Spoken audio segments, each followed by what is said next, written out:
Cancer से कैसे बचा जा सकता है? अगर आपको कैंसर हो गया है तो आप इसे कैसे ठीक कर सकते हैं?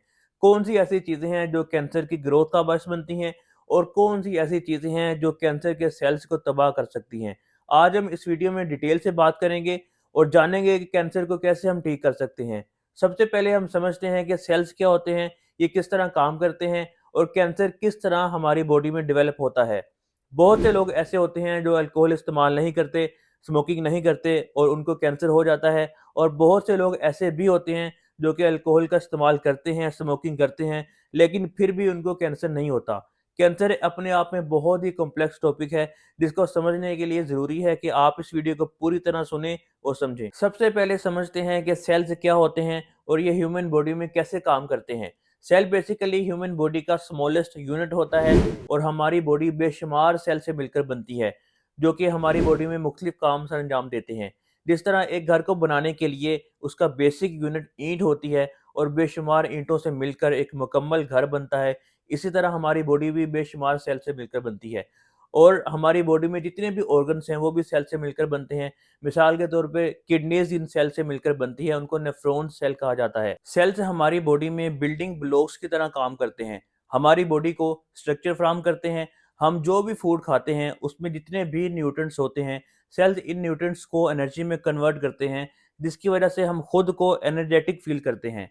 रोज़ाना तकरीबन 300 बिलियन से ज़्यादा सेल्स हमारी बॉडी में डेड होते हैं और उनकी जगह नए सेल्स बनते हैं। 1883 में रॉबर्ट ब्राउन, जो कि माहिर नबातात था, इसने शुतुरमुर्ग के सेल्स को माइक्रोस्कोप में रखकर ये चीज़ ऑब्जर्व की कि सेल्स में न्यूक्लियस मौजूद होता है।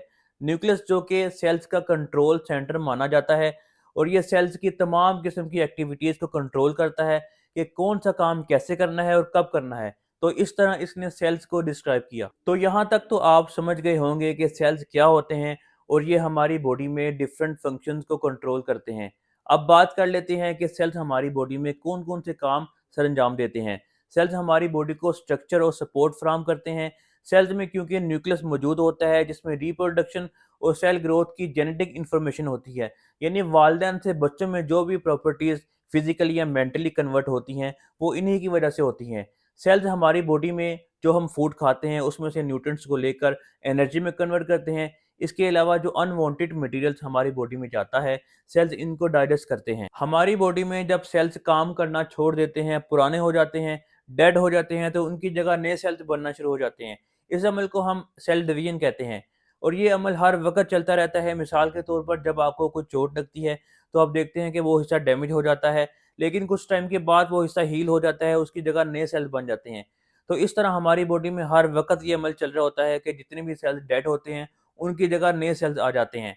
ये एक नेचुरल प्रोसेस है, लेकिन बाज़ औक़ात ऐसा होता है कि जब सेल्स डेड होते हैं, तो उनकी जगह नए सेल्स नहीं आते और वो सेल्स अबनॉर्मली तौर पर ग्रो करना शुरू कर देते हैं, जो कि एक लंप यानी गिल्टी की शक्ल इख्तियार कर लेते हैं। ये गिल्टी जिस्म के अंदर भी हो सकती है और बाहर भी हो सकती है। इसको हम ट्यूमर कहते हैं। ये ट्यूमर्स 2 तरह के होते हैं, बिनाइन ट्यूमर्स और मैलिग्नेंट ट्यूमर्स। बिनाइन ट्यूमर्स जो होते हैं ये नॉन कैंसरस होते हैं और ये बहुत ही स्लोली ग्रो करते हैं और इनकी कुछ ख़ास सिम्पटम नहीं होती। लेकिन बाज़ औक़ात ऐसा होता है कि इनका साइज़ इतना बढ़ जाता है कि ये जिस्म के दूसरे टिश्यूज़ और ऑर्गन्स पर बोझ डालना शुरू कर देते हैं, जिनको सर्जरी के ज़रिए रिमूव कर दिया जाता है। लेकिन बिनाइन ट्यूमर्स की कुछ टाइप्स ऐसी होती हैं जो कि अगर टाइम पे ट्रीट ना किया जाए तो ये कैंसर की शक्ल इख्तियार कर लेती हैं। जैसा कि कोलोन कोलैप्स, यानी आंतों में जब ये चीज़ बनती है तो ये कैंसर में तब्दील हो जाती है। लेकिन जो मैलिग्नेंट ट्यूमर्स होते हैं ये कैंसरस होते हैं और हार्मफुल होते हैं और ये एक जगह से दूसरी जगह फैल सकते हैं। जो वेसल्स इनको ब्लड सप्लाई करती हैं, ये इनमें दाखिल होकर जिस्म के किसी भी हिस्से पर जाकर सेल डिवीजन शुरू कर देते हैं, जो कि कैंसर का बायस बनते हैं। जैसा कि ये इन वेसल में दाखिल होकर ब्रेन तक, लिवर तक, लंग्स तक, ओवरी तक जाते हैं और जिस्म के किसी भी हिस्से पर जाकर कैंसर का बायस बनते हैं, जो कि इंतहाई खतरनाक सिचुएशन होती है। अब यहाँ तक तो हो गया कैंसर बनने का प्रोसेस। कैंसर की 200 से ज़्यादा अक़साम होती हैं, लेकिन यहाँ हम बात करेंगे कि अगर आपको कैंसर हो गया है तो आप इसको कैसे ठीक कर सकते हैं। सेल्स का काम क्योंकि ये होता है कि ये हमारी बॉडी में से न्यूट्रिएंट्स को लेकर एनर्जी में कन्वर्ट करते हैं। अब कैंसर सेल्स कैसे बनते हैं, कैसे ग्रो करते हैं?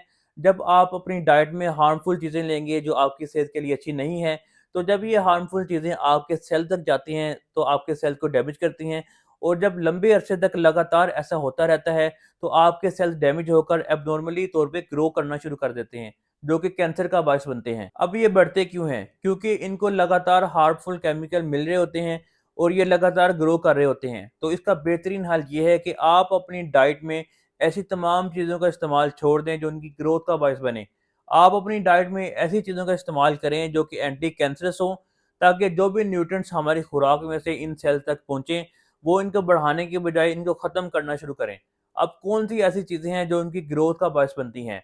Ultra processed foods, packed foods, sugar, white salt, carbohydrates, चावल, गंदम, जानवरों से हासिल होने वाली तमाम चीज़ें, गोश्त, मक्खन, दही, दूध। 2007 में वर्ल्ड कैंसर रिसर्च फंड और American institute for cancer research ने ये रिपोर्ट में बताया कि रेड मीट और डेयरी प्रोडक्ट्स, दूध या जिनमें कैल्शियम की मिकदार बहुत ज़्यादा होती है, वो कैंसर के सेल्स को तेज़ी से ग्रो करने में हेल्प करते हैं। तो आपने ये तमाम चीज़ें छोड़ देनी है।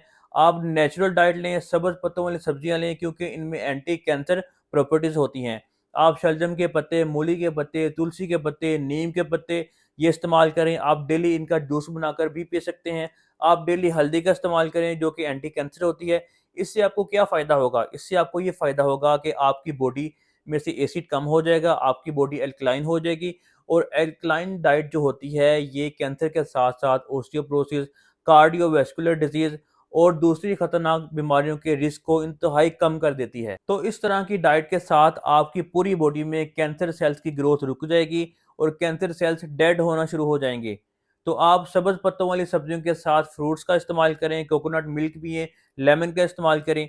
तो जब आप इस तरह की चीज़ें इस्तेमाल करेंगे तो आप वो तमाम किस्म के न्यूट्रिएंट्स इन सेल्स को दे रहे हैं, जो कि कैंसर सेल्स की ग्रोथ को रोक देते हैं और फिर इस तरह आहिस्ता-आहिस्ता जो कैंसर सेल्स हैं वो डेड होना शुरू हो जाएँगे। इसके साथ-साथ आप डेली हार्ड एक्सरसाइज़ करें, यानी तेज़ी से चलना, तेज़ी से दौड़ना, dancing, swimming, different physical games खेलना जिसमें आपका साँस फूल जाए।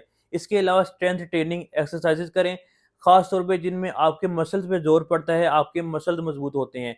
जैसा कि पुशअप्स, वेट लिफ्टिंग, जितनी भी हैवी एक्सरसाइज़ेज़ होती हैं वो आप करें, जिससे आपके मसल मज़बूत होते हैं। इसका आपको सबसे बड़ा ये फ़ायदा होता है कि आपकी इम्यूनिटी मज़बूत होती है और कैंसर सेल्स को ख़त्म करने के लिए इम्यूनिटी का मज़बूत होना बहुत ज़्यादा ज़रूरी होता है। और कोशिश करें कि साफ़-सुथरे एनवायरनमेंट में रहें जहाँ पे ऑक्सीजन की कमी ना हो। तो अगर आप ये सारी चीज़ें करेंगे तो आप वो तमाम एक्टिविटीज़ कर रहे हैं जिससे जिस्म में कैंसर के सेल की ग्रोथ भी रुक जाएगी और कैंसर के सेल डेड होना शुरू हो जाएँगे। तो इससे आप खुद कैंसर से बच सकते हैं और हमेशा तंदुरुस्त रह सकते हैं।